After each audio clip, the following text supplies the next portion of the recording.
Hello, this is Jacob again, Apathist, and I am here to do another reaction.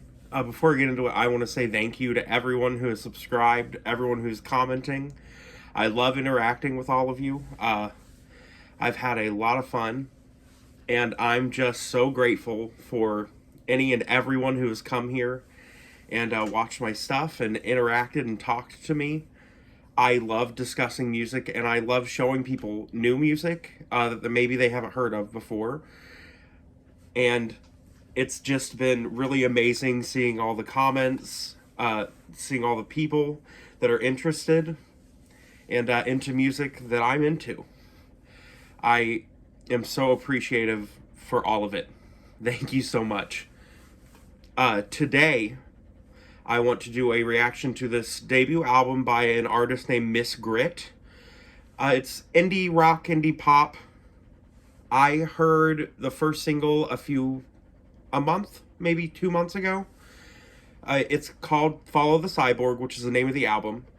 And it was okay. It was pretty good. I liked it a lot. But recently I heard two other songs from this album. One is called Lane, parentheses, Phone Clone, and that song, I am obsessed. I can't stop listening to it. I can't tell you how many times I've listened to it. I don't know why. I just love this song. I think it's amazing. And the other one was called Nothing's Wrong, and I loved that one too. And I was like, I have to react to this. Like, I have to wait. I have to react to this album. And so I've been holding it back, listening to it, even though I really wanted to, till I could film this video. It's about 10 tracks long, 35 minutes. I did read an interview with Miss Grit about this album, so I know a little context for it. And we're just gonna get right into it. It's a very feminist take, very, very awesome story. Follow the Cyborg, she talked about, was about how cyborgs in the trope are built for a certain means, and then they have to break out of that confines to be themselves. And she likens that to how the archetype of a modern woman is perceived, and how women a lot of the time, most of the time, all the time, have to break out of this perception of what society has deemed them to be, wants them to be, what boxes they put them in. They have to break out of that and rebel kind of against it to be more of an authentic self. And I'm really ready to get into this. First song is called Perfect Blue, and here we go. Let's start. She says she used a lot more synths on this, even though she is very guitar driven usually, because it helped her get out of a kind of rut with guitars, and reflects the Follow the Cyborg theme.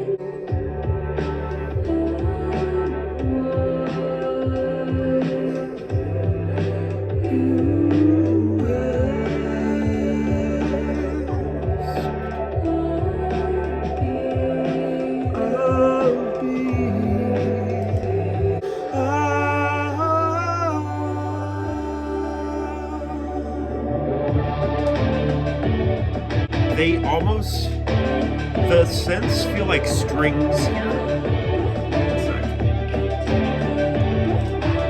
And by the way, I am looking at the lyrics right now, and they are saying, I'm not going back, I'll be all I've consumed.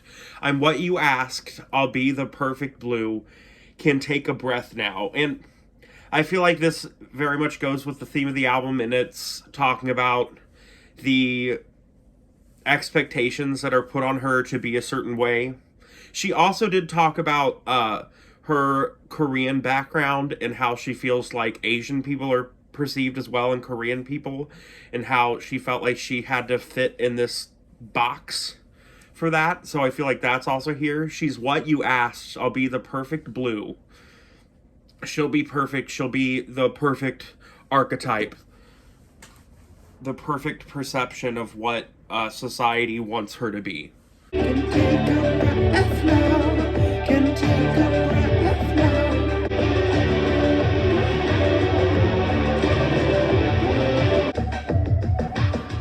I like these drums when everything dropped out. That's really cool. I love that.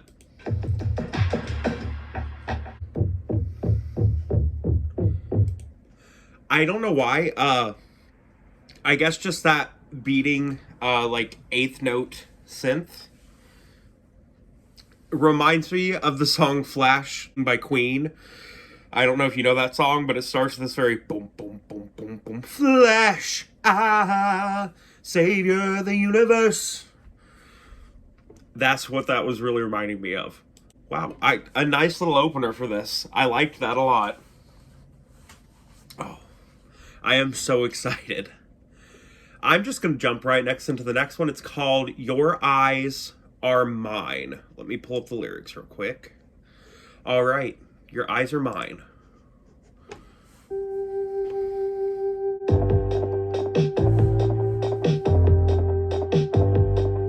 One, two, three, one, two, three. I like that. Ooh, that synth in the background. That's cool.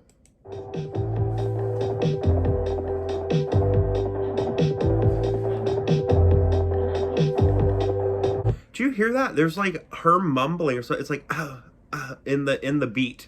So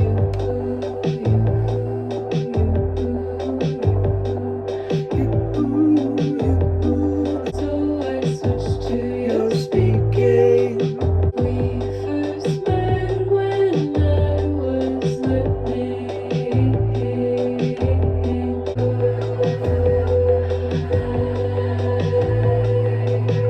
Already, I want to say this song. So the lyrics are: "My heart was open, so you showed yourself right in. You. Your words had meaning, so I switched to your speaking. You. We first met when I was learning. You were full, and I was learning. Your eyes are mine." This already just feels like someone who is unsure of themselves, maybe still needs to find their own self, or is just coming into doing that, and they've met another person they're really enamored with, and they are modeling themselves after them. Does that make sense? Like, your eyes are mine. Through myself, am seeing what I like and stuff, but really I'm basing it off of what you enjoy, what you think is right or cool or wrong. I'm kind of adopting your personality.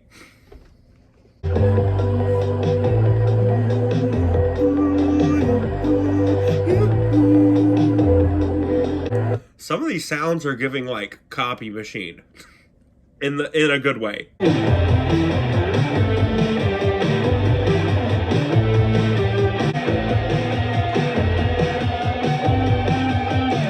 I want to say some of these songs do remind me or give me like a Saint Vincent influence, especially her her fourth album. I can't remember, her self-titled album, and the album after that, Mass Seduction, does kind of remind me of this. It almost feels like she is influenced by Saint Vincent a little bit. I can hear it in these songs. That's what they make me think of.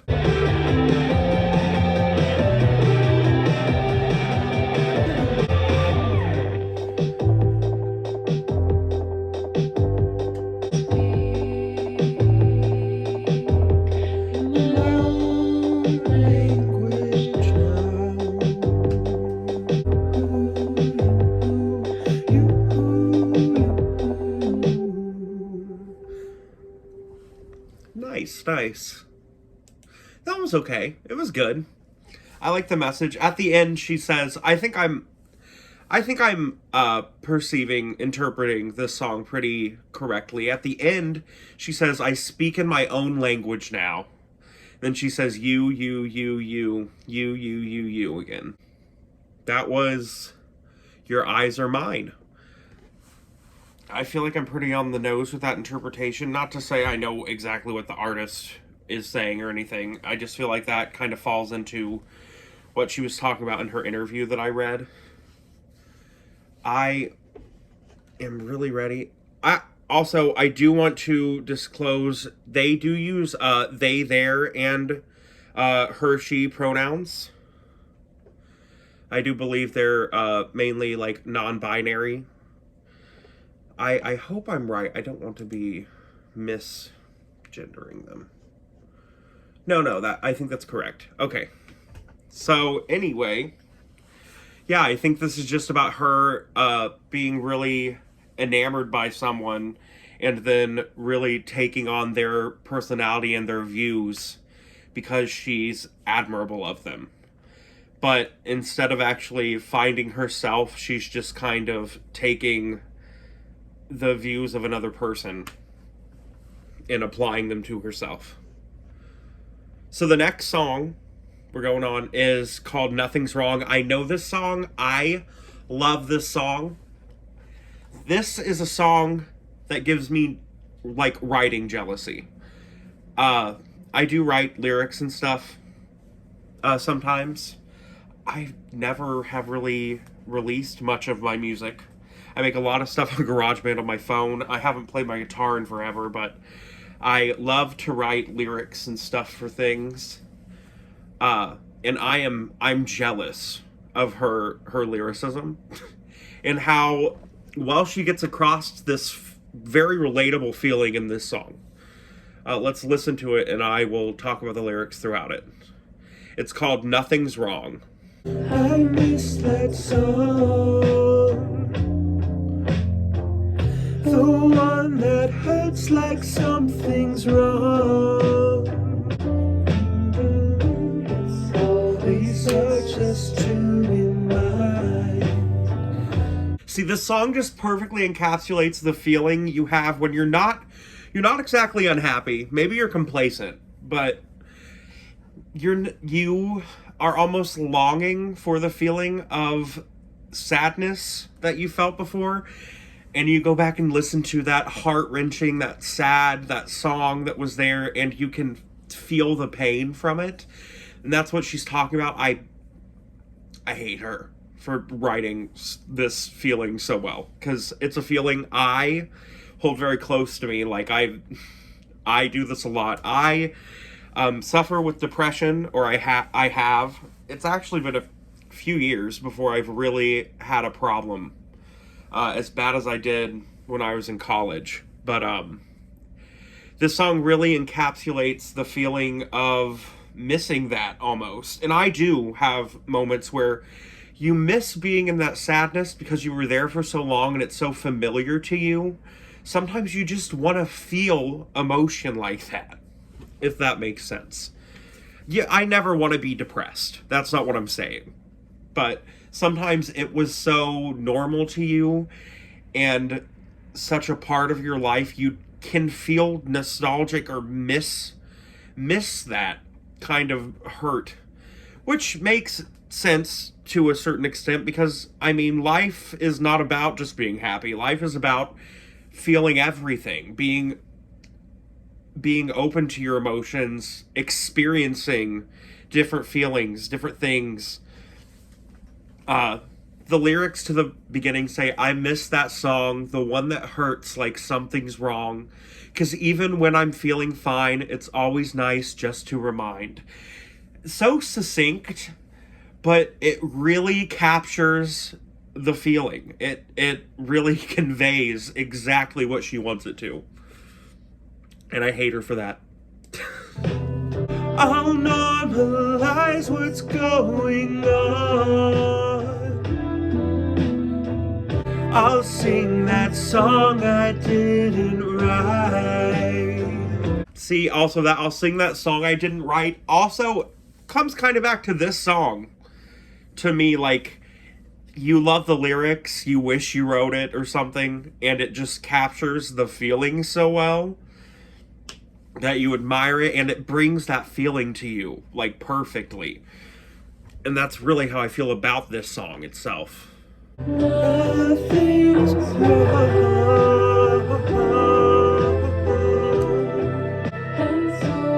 Can feel, can hear, can figure out why I was built without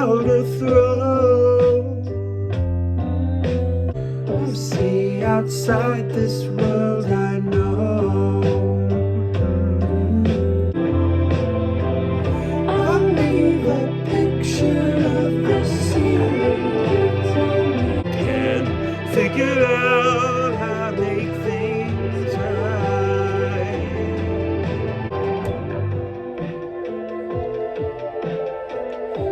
Love the little piano. Dun, dun, dun, dun, dun, dun. It hurts so good. It's so like a bittersweet, sad song. So the second verse, after she says nothing, she says, I'll sing that song I didn't write. Nothing's wrong. Nothing's wrong. And so I can't feel, can't hear, can't figure out how to make things right. This is also like when you tell yourself you're happy, but you're still seeking out that feeling of sadness because something is inside you that maybe isn't settled, isn't feeling correct. And so she's saying nothing's wrong, so I can't feel or hear or figure out how to make things right because I don't know what's wrong. Everything should be fine. Everything should be perfect.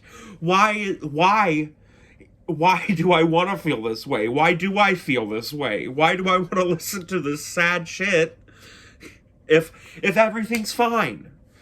And then the second one, she says, I'll never know why I was built without a throat, so I can never stomach growth or see outside this world I know. Saying she never feels like she can fully grow away from that feeling or that sadness or this feeling of, not being whole, I guess, almost. And then it comes further and says, move your big toe, forget the way you've come to know. Sorry, there's cats in here. Move your big toe, forget the way you've come to know. I'll leave a picture of this scene, and you tell me what's going on. Where do you belong if nothing's wrong?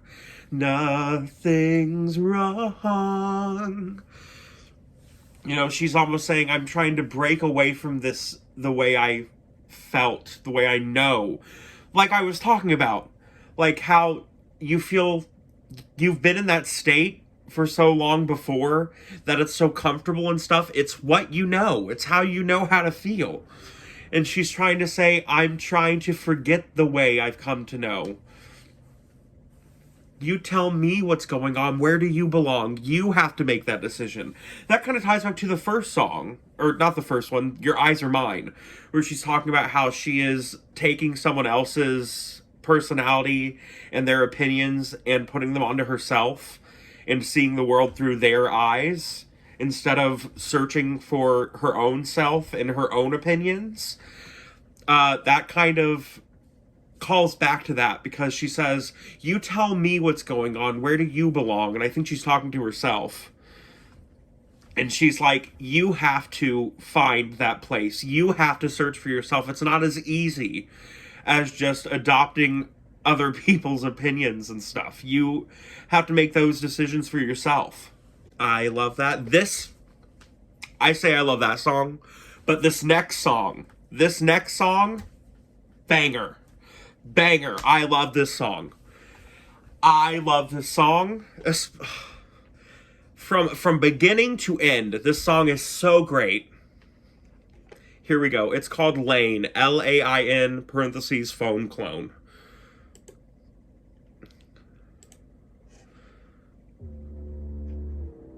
I didn't ask for this. The lights keep flashing. Hold up your hands if you can. Hold up the actions and let go of your phone call. What's the point of being so profound? Okay. So, this song feels, to me, it's about your personality online and your actual authentic personality and kind of trying to settle them both together. I don't know why I can't think of the word, like compromise them, fold them in, or just trying to get rid of the ego that being online can give you. Your online ego that you build. See, because she says, I didn't ask for this. I wanted to go back the first time, but then you hold me closer and the lights keep flashing. Kind of like you put yourself out into the public online on the internet and you get a lot of validation. And you're like, I didn't ask for this. I don't want to be a part of it. But you don't want to give up the validation that you're getting from it. Like it says, but then you hold me closer. It's comforting to her. The lights keep flashing. And then, hold up your hands if you can't hold up the act. Because it's stressful to try to hold up an online persona that is not completely authentic to who you actually are. So it's hold up your hands if you can't hold up the act. Hold up your hands if your two lives overlap. That's where I really felt I knew this was about your online persona. Because that line really resonated with that for me.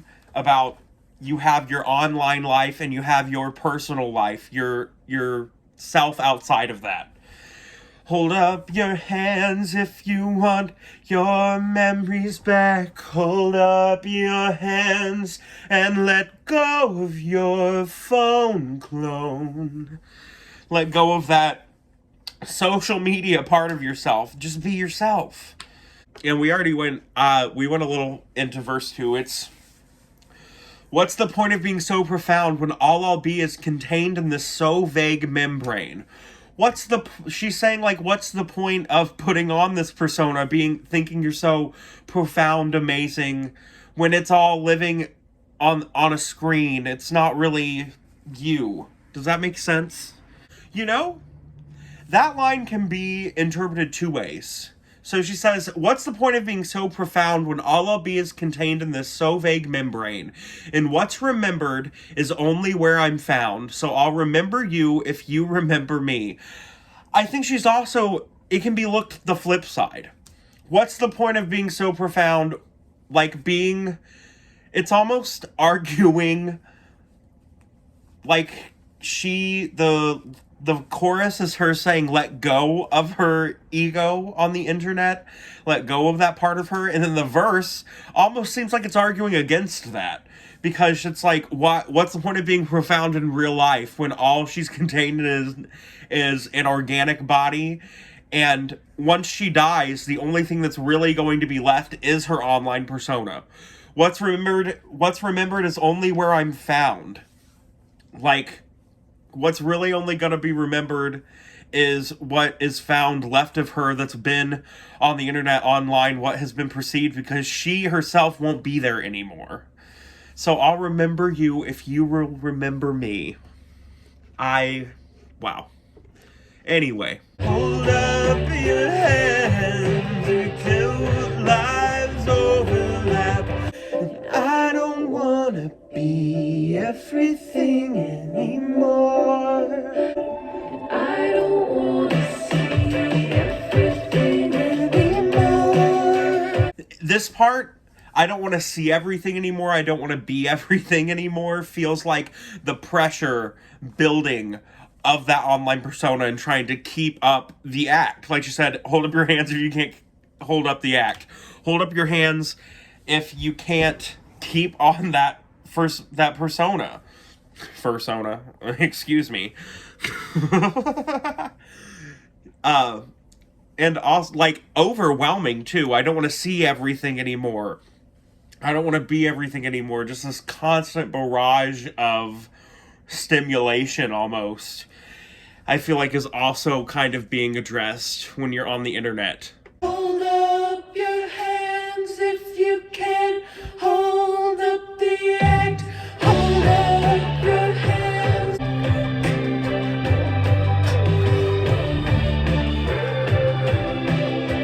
I love that song. I don't know why. It's just, I love this, like, almost anthemic feeling. Yes, I mean it is, not almost. The anthemic feeling of the chorus. Hold up your hands if you can. I love it. It's just, and the way it starts out very quiet with that, I didn't ask for this. And then it goes, and the lights keep flashing, hold, and it drops into it. I love it. This song is so addictive to me. I really like the music video. A little creepy. It's weird.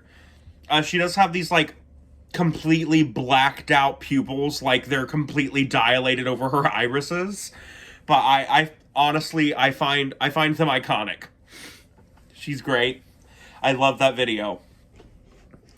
Everything about that song, just amazing. Amazing. Next one is called Buffering. It's only a minute long. It might be kind of like an interlude, so we'll see. Excuse me. So we'll see what it is, and it might follow right into the next song.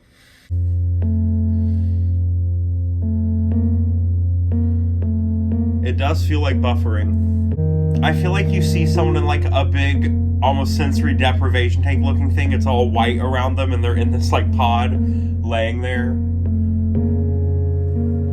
And there's like wires attached to them.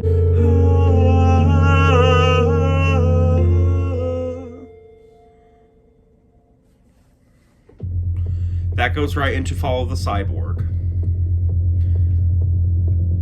This song... Okay. This song is the one that very specifically reminds me of a St. Vincent song. It's mainly because they are like the same chords, or it's the same chord structure.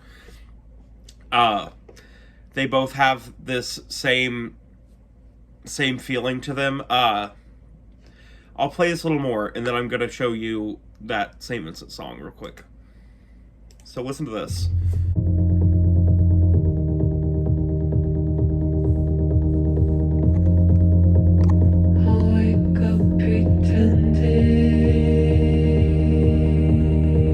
So this reminds me of the song Sugar Boy by St. Vincent. There it is. So this song reminds me of this song. But I can hear it. I'll wake up pretending. That's what it makes me think of. Anyway, let's get back to our actual music that we were listening to. And let her say the rest. Oh, I was born with clothes. Here, come here. You want to say hi? Look, this is Dozer. Say hi, Dozy. Hi. Hi. This is one of the 4 cats that live here. And they're pretty old. They were my boyfriends for a long time. I think they're all from the same litter. They're like 14 now. Aw. Dozer's really sweet. Sorry, thought I'd show her off. Let's continue. I'll also show the pre-chorus is because I was born to pose. Oh, I was born with clothes. I feel like that's just all about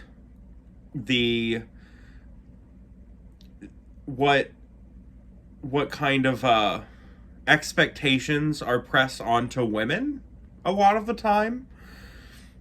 And also, since they're feeling more gender fluid, I almost feel like, oh, I was born with clothes is pushing on like, oh, they were born a biological female and they were born with these expectations of what they're supposed to be, what they're supposed to wear.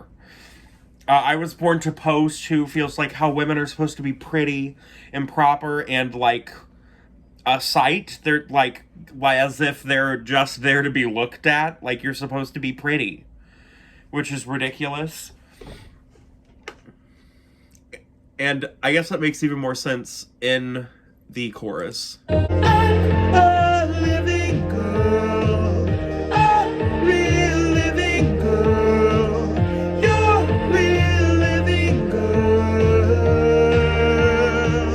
I love the sax.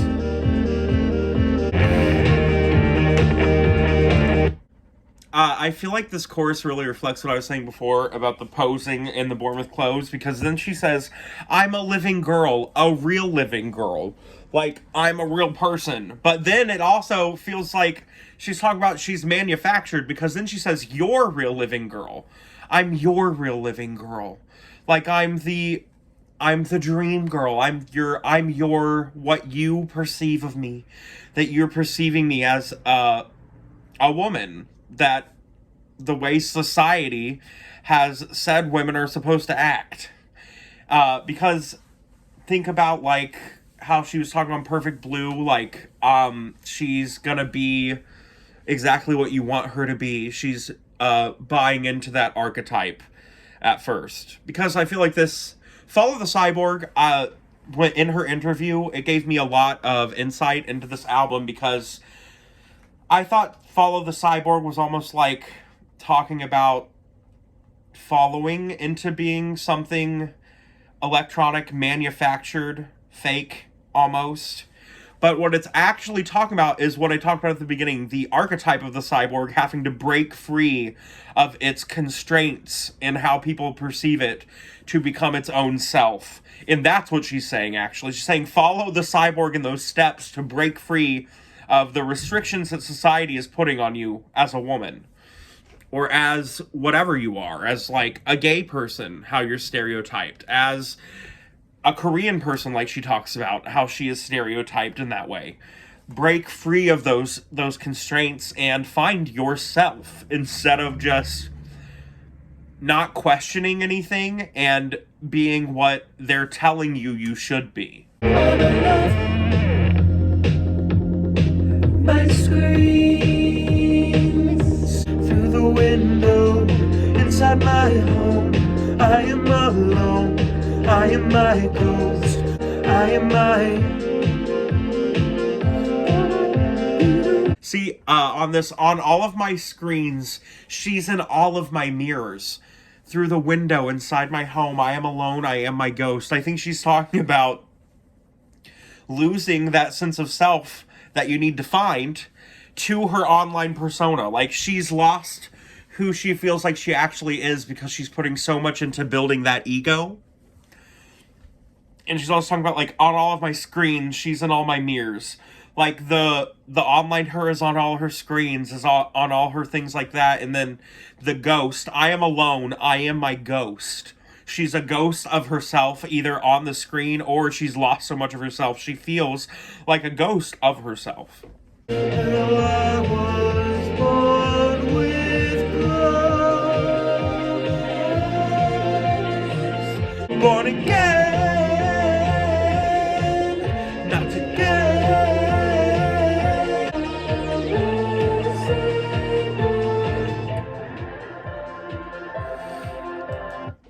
I gotta stop singing like this. It's hurting my throat. Anyway, so she says, I'm a living girl, a real living girl, you're a living girl. And she says, I'm a living boy, a real living boy, you're a living boy. I think mainly this is just addressing her like gender dysphoria and the way she feels like she is gender fluid, gender non-conforming. How you can have two sides of yourself like that. And then the post-chorus is born again, not again, born again, not again.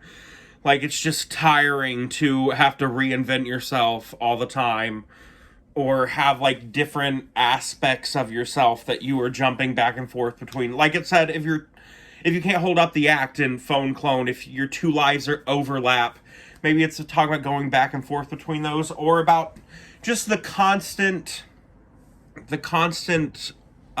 need to find yourself. And you're always a changing person, and you're always going to change. People don't stay the same forever. I mean, aspects of you can, but you grow and you evolve and you become a different person over time. And I think it's just like talking about how tiring that can feel sometimes to do that. It's not always easy. I also think it could also be like, maybe you can keep a more stagnant version of yourself on the internet, sometimes people still have to reinvent themselves and do that a lot, especially celebrities, to keep themselves in the limelight. But I just feel like sometimes you almost feel like it's easier because you know exactly how you're supposed to feel, how you're supposed to act. And so it's just easy for you to have these confines that are very set. And you're like, I'm not going to pass those. I'm not going to be a different person outside of those. This is what I'm trying to convey to the internet, to the people on it. And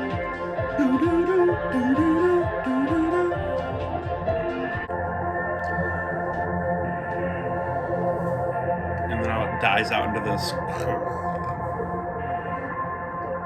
Alright, so I'm gonna be honest. The next song, the title is in Korean, and all the lyrics are in Korean, and I cannot read Korean. So I'm not gonna know what's going on, but we're still gonna listen to it. I just can't really talk about it much.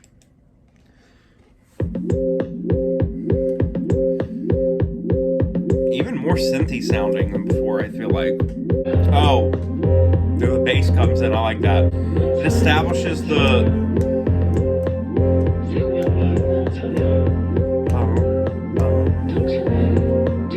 Because the other thing is... Oh.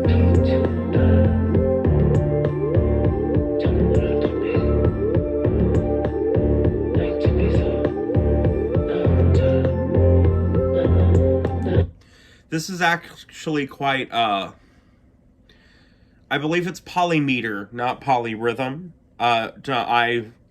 Listen, I'm not like a music theory expert, but I love learning about polyrhythms, polymeter, weird time signatures. This has the bum, bum, bum, bum. It's two different polymeters, like 3 beats against 4 or something like that. I don't know what this one is. I'm not going to sit here and count it honestly right now, but it definitely is that. It's like something in like a 6 over something in like 4. It's really cool. I like that a lot. So I feel like I was really confusing here. What I'm saying is, over one measure, there are equally spaced beats of 3 happening and equally spaced beats of like 2 happening at the same time, overlapping each other. I hope that clears it up a little bit. It feels so complex because of that. My mind, it keeps my mind engaged. Those are... She's on the back of my chair. The strings. Follow the cyborg, follow the cyborg. Almost like that melody from Follow the Cyborg is a motif in the album, which is really cool. I also love that. I love an album that brings back other melodies and stuff from other songs and kind of pops them in, and you're like, oh, hey, you can catch on to them and hear these little bits coming back in. I love that. Very, very cool. The next song is called Like You. I do not know this song. Dozer. Hi. Hi. Say hi. Aww. She's loving on me. Hi. Hi, kitty. Alright. On to Like You.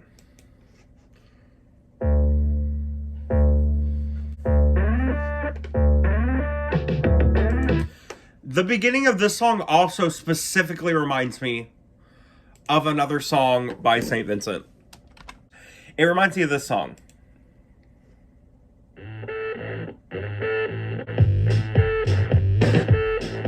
Oh, smile. See, it has that same kind of feel to it. Like there's that, and then there's... It feels very similar. There's no escape, the world they simulate. Oh wow, yeah, this is definitely playing into the stereotype you're supposed to be as a woman.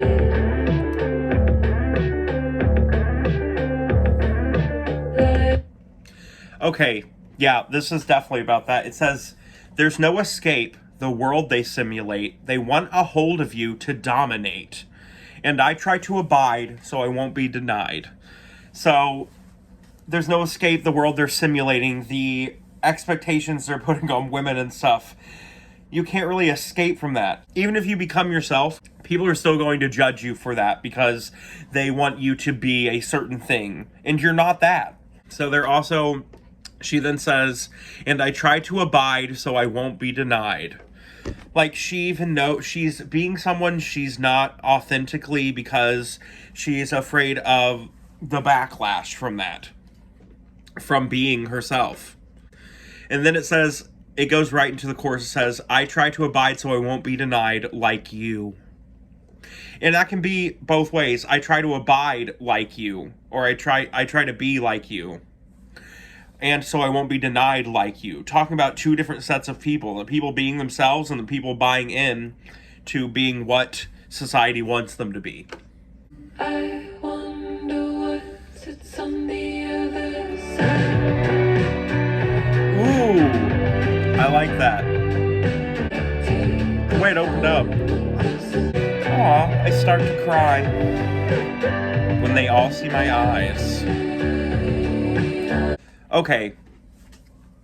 This sounds like she's wondering what she could actually be if she was herself.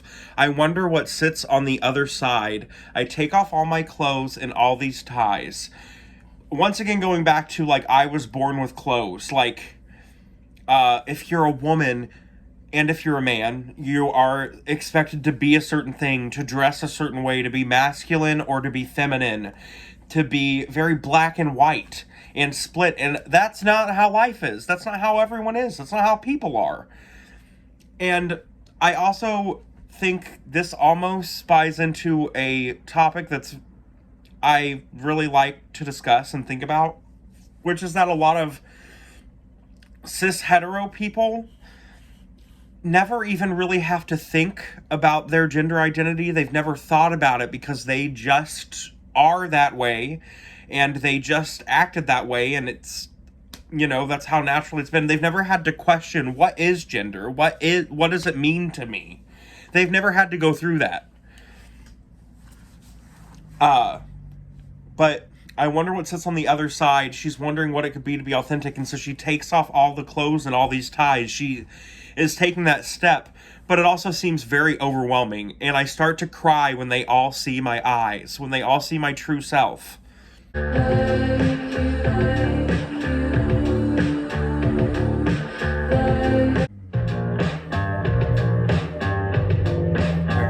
That bass.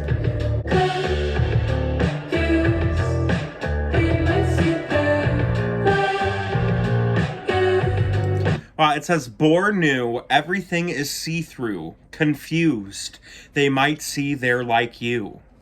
So her being, even though you feel like you are going against what society wants from you, what people want from you, and everything is see-through, like letting yourself be seen,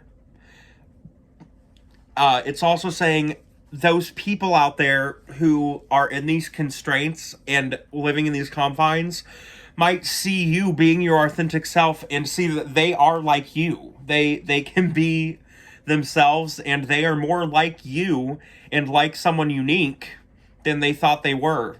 And they can be more authentically themselves instead of being in these confines they thought they were supposed to be. The guitar! I love it! Miss Grit, you're iconic. You're iconic. I love you. The end. I like that. The way it ended. Just cut it all off. I haven't said anything about this, but I also like her voice that is very almost monotone feeling a lot of the time, which I think buys into this follow the cyborg kind of feeling, but I actually like it because it feels that way, but it also feels very full of emotion half the time. I like her a lot. I love the sound of her, and she has such a clear voice, too. Like, there's not really any vibrato happening. It's all this very clear-cut forward sound, but I really love it. The next song is The End. The end.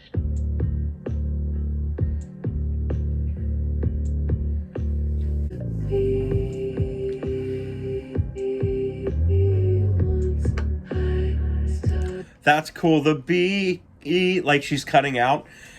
It says, cover me in dirty pictures, please. I'll be whatever you want me to be. Oh, like she's right back to buying into being in that constraint. Sorry, I had to go for just a sec. As I was saying, she hopped right back in to being afraid of being herself and being back into those confines of what society is placing on her personality.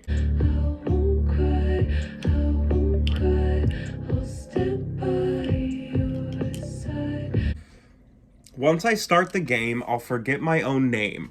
Wait for my next upgrade and try to feel more sane. I won't cry, I won't cry. I'll stand by your side so you won't see it coming when I turn my eye. I don't know completely what this means. I'm gonna be honest with you.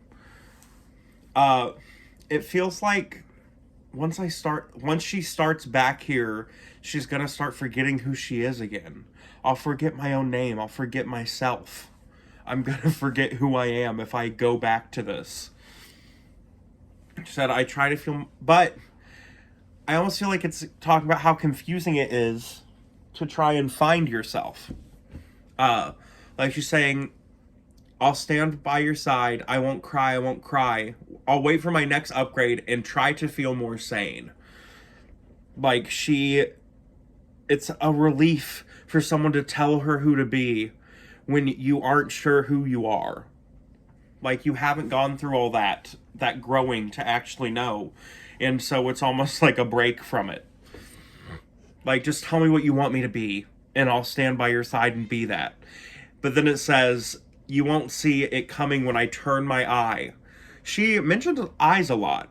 And I think she's talking about when she... Maybe it's even going back to Your Eyes Are Mine, when she was talking about being like someone she likes and adopting their personality. I feel like she's talking about right here. She's talking about when she turns her eyes, when she becomes herself. They won't see it coming when she becomes herself, and kind of betrays them because who she was showing them before was not authentic. But she was being that person because that's what they wanted her to be. You call my home. So, I'll find my own way out of this place you call my home. Like, it's not really her home because it's not herself. This person you think I am is not who I really am. I've kind of been putting on a show to make you like me, to make things smooth, because it's difficult to be yourself. It's difficult to unapologetically embrace who you are. I really know that. I have a very bad problem a lot of the time when I'm out with people and I want them to like me. If that makes sense. I hate confrontation. I hate making people feel uncomfortable. I kind of do. Which it depends what kind of person it is. Like, I will be gay around people. I don't care about that. But I don't really like to rock the boat a lot. I feel like that's what she's kind of talking about here, though. Like, I'll find my way out of this place you call my home. Like, almost, she's in a prison, not her home. But, and you think she is this person that she's not. Maybe when she's saying sane, she's talking about what society deems sane, normal. Like a normal woman, a normal person. So she said, once I've played the game, I'll forget rules you've made. Wait for all that I've trained and try to feel less sane. Like, wait for all that she's trained herself to come out of this box, come out of these restrictions, these restraints. It has been building herself up to get out of that. And so once she's played the game so long, she has to forget these rules and break free of them so she can be herself, try to feel less sane, less of what society deems normal. Yeah, see, once again, I won't cry, I'll stand by your side until you see why I'm not your sweet AI. Why I'm not just some stereotype, some archetype of something. I'm my own person. And you need to see that I'm not just gonna be what you want me to be.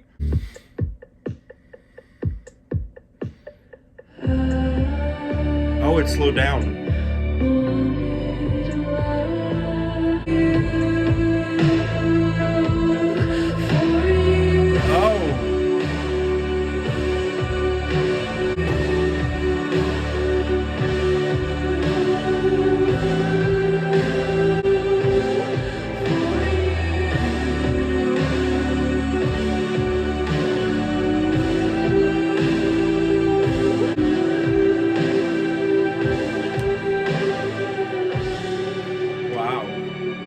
That was a cool ending.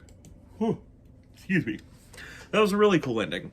I like how it slowed down and then those big drums came in and that fucking guitar hits. I feel like the end could be singing to all these different parts of herself and this other person, possibly. I wanted a life for you. Like, I bought into the stereotype for you, for a life for you, but also both she wanted a life for that version of herself almost. Or she's also talking to herself like, I bought into the stereotype. I played the part because I wanted a comfortable life for you. I was afraid of making these waves and being myself because I didn't want to miss opportunities I wouldn't have if I wasn't acting a certain way, being a certain person. Nice. That song is called The End, but actually, we have one more song called Syncing. Like Syncing. Like your phone is syncing up to something.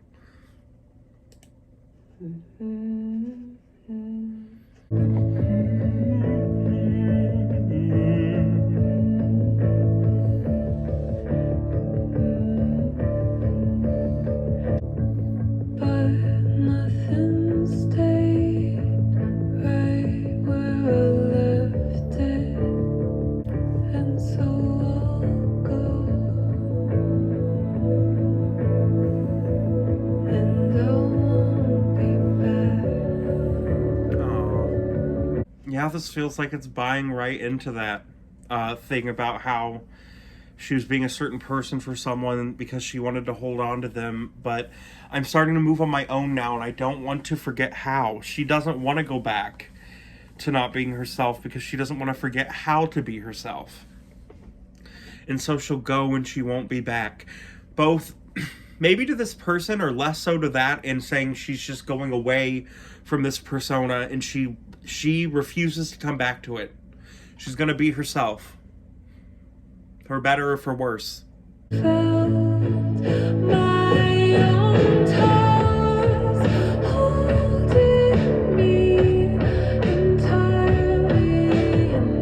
I almost feel like this isn't to another person, this is to that personality in herself.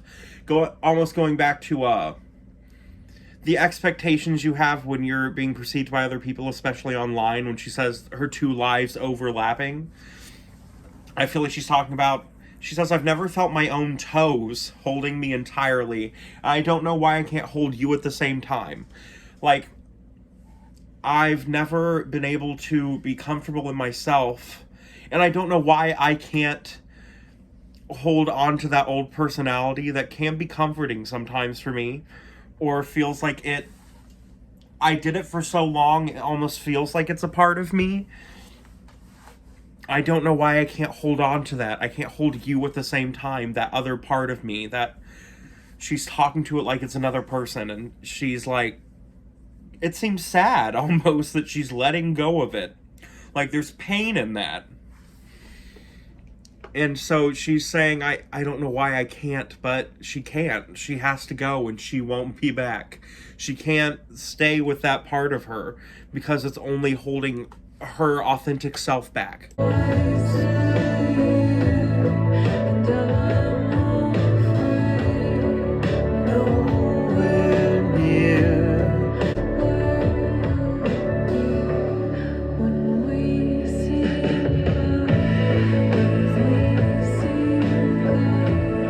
when we sync up. Maybe I'm wrong about her singing about herself. She could be singing about another person, because now she says, people change twice a year, and I'm afraid I'm nowhere near where you'll be when we sync up. Almost talking about she's growing into herself and this person has a long way to go, but also people change. Like I said, you're an ever-evolving person, and she's just like, I'm afraid I'm not moving as fast as you, or you're not moving as fast as me. And we're just going in different directions even. We're not going to be anywhere near each other.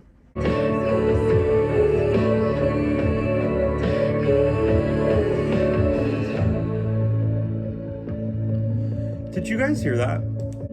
Wow. I love that. That's amazing. That's so cool.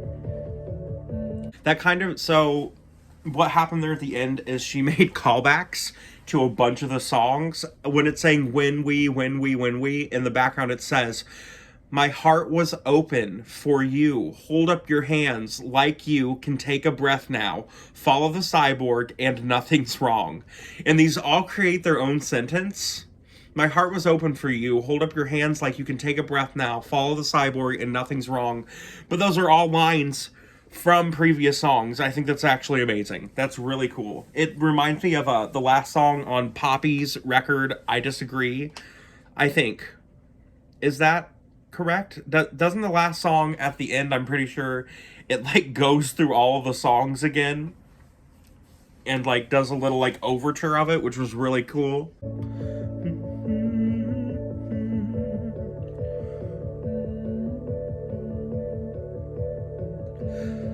Actually a really touching song. I cannot stop yawning. Ugh. What a touching album. That is awesome. I love how she took all the lyrics and tied them in, but like it made this statement. My heart was open for you. Hold up your hands like you can take a breath now. Follow the cyborg and nothing's wrong. Wow. You know, I can't wait to hear more from Miss Grit. I was really into that. I think it's kind of funny, though, that this album is categorized as electronic on Apple Music, because it does have synths and stuff, but it doesn't feel like electronic music. It feels very indie rock, indie pop. The way she executed this idea was amazing. The way she tied all those together. Again, lyric jealousy. She really made that such a cohesive album of all these ideas. I think that was amazing. I will definitely be looking out for more stuff by her. I might have to go back. She has a few EPs. I think she has 2 EPs or 3 before this. And I might go listen to them too. Although I probably won't react to them. Let me know if you ever wanted me to. I would. I really hope you guys go check out this album and listen to it more. I'm still going to be blaring quite a lot of this. Phone Clone is still amazing. What songs? I still love Nothing's Wrong, Lane, Follow the Cyborg. I really liked the end. It was really good. This was a good album. Wow. I did want to say, if you guys, moving on from this, if you guys want any recommendations that you have for me, comment them. Let me know. I've got a few from some people, and I'd actually love to put together a video of recs from people that I can kind of listen to or talk about or react to. I don't know how good that'll actually work out on YouTube with all the copyright stuff, but I still want to... I want to be more interactive with you guys, so I would love to do something like that. Where I could react to some music you guys like, or you guys recommend that reminds you of the stuff I've been listening to. So, let me know. Thank you so much for watching again. I'm so appreciative. This is awesome. I am planning on doing an Andy Schaaf record next. He has a new one called Norm. If you know who he is, he's kind of singer-songwritery. Love his album The Party. If you check that out, it's amazing. Amazing narrative album. I will see you guys on my next reaction. Goodbye.